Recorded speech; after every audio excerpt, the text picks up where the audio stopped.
ভগবান বুদ্ধ বলছেন এই যে মনের মধ্যে যে কষ্ট, এইটাকে আমি যা শেখাচ্ছি আধ্যাত্মিকতা, এটা সরিয়ে দিতে পারে। একজন ভিক্ষু জিজ্ঞেস করছেন অনেক পরে, এগুলো অরিজিনাল বুদ্ধিস্ট স্ক্রিপচারে আছে। একজন ভিক্ষু জিজ্ঞেস করছেন, আচ্ছা আপনি যে সেই বলেছিলেন দুঃখ আছে, দুঃখের পারে যাওয়া যায়, আপনি বলছেন দুঃখ মানে, আমরা সেই গল্প জানি সিদ্ধার্থ কিভাবে বুদ্ধ হলো।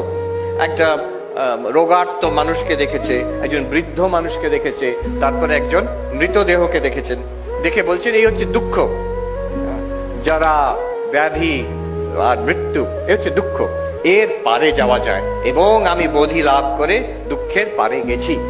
আপনি বলেছিলেন না? বলছে হ্যাঁ, কিন্তু আমরা তো বয়স হচ্ছে, সবাইকারই বয়স হচ্ছে, আপনারও তো বয়স হচ্ছে, আর রোগ জ্বালা তো লেগেই আছে। সে কোভিড টোভিড না হোক, তখনও কিছু ছিল একটা, আমাদের শরীর খারাপ হয়, আপনারও তো শরীর খারাপ হচ্ছে, আর বোঝাই যাচ্ছে আমরাও তো কেউ কেউ মারা যাচ্ছি, একদিন আপনারও তো শরীর যাবে। তাহলে আপনার বার্ধক্য আছে, আপনার রোগ আছে, আপনার মৃত্যু আছে, তাহলে কি করে দুঃখের পারে গেলেন? বুঝতে পারছেন প্রশ্নটা? ভগবান বুদ্ধ বলছেন আমি দুঃখের পারে গেছি। কি করে দুঃখের পারে গেলেন? আপনার তো এইসব চলছে, তাহলে দুঃখ তো আপনি দুঃখের পারে যেতে পারলেন না। তখন ভগবান বুদ্ধ বলছেন যে আধ্যাত্মিকতা আসলে মানেটা কি, কি করতে পারে। যে একটা মানুষ তীর বিদ্ধ হয়েছে, ভাবুন তার কত কষ্ট, তার ঠিক তারপরে আরেকটা তীর তার গায়ে লাগলো, কি কষ্ট তার। আচ্ছা, প্রথম তীরটা হচ্ছে যে সংসার থেকে যা আমাদের আঘাত আসছে, বয়স বাড়ছে, মানুষ দুর্ব্যবহার করছে, অনিশ্চয়, অ্যাংজাইটি, রোগ হচ্ছে, আর মৃত্যু তো আছেই। এটা হচ্ছে প্রথম তীর, দ্য ফার্স্ট অ্যারো। দ্বিতীয়টা কি? দ্বিতীয়টা হচ্ছে এর ভেতর থেকে আমাদের যা রিয়াকশন হচ্ছে, আমার মনের মধ্যে যা রিয়াকশন হচ্ছে, এটা দ্বিতীয় অ্যারো, দ্বিতীয় তীর। ভগবান বুদ্ধ বলছেন মানুষ আসলে কষ্ট পায় ওই দ্বিতীয়টাতে।